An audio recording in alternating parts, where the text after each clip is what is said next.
ทีนี้มันก็มืดเลยเด้อพาทุกคนไปเก็บอันตัวฮอกอยู่ใน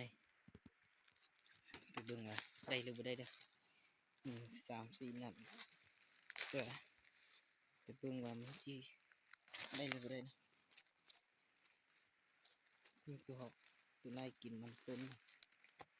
กันเลย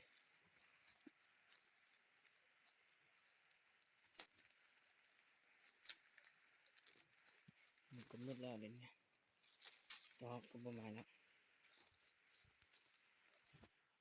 ไปเบิ่งน้ำกันเด้อพี่น้องทุกคนเด้อไปเบิ่งว่าได้หรือบ่ได้นะ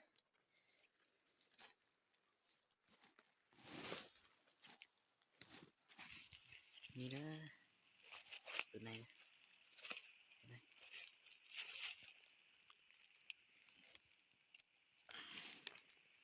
ตัวนึงนะ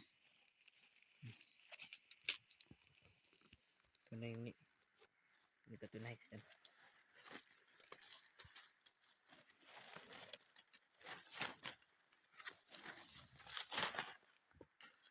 โอ้ตกไปคุณอีกโอ้ตกไปไกลแท้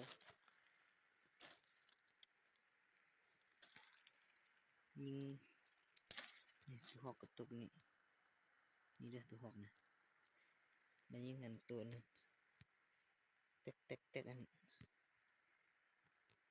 ตัวหอนเต็กอันตกส่งตัวนะดูน้ำกันนะสอบกัน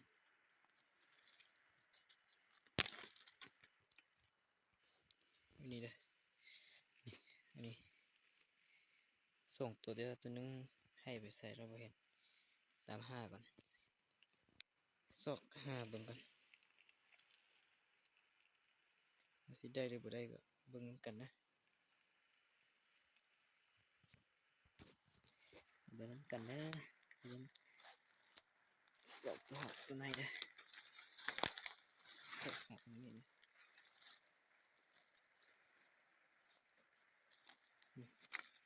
นี่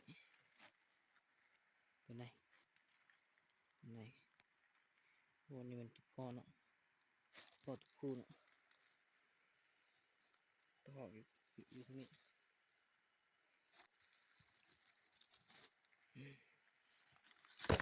ตัวหอก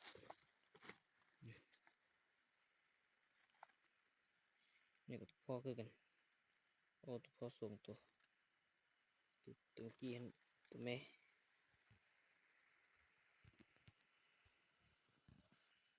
นี่เลยยิงตัวใน3 นัดแต่ว่าได้ส่งตัวเราตัวหอกแล้วยิงนัดนึงได้ตัวนึงเราตัวเต็กกันนี่2 นัดแต่ว่าได้ตัวนึงไปว่ายิง6 นัดนะแต่ว่าได้4 ตัว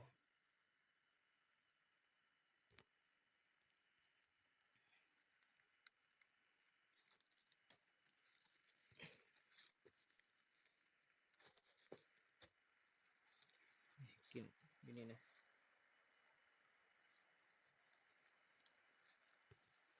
ยิงอยู่นี่นะกินอยู่เท่าว่า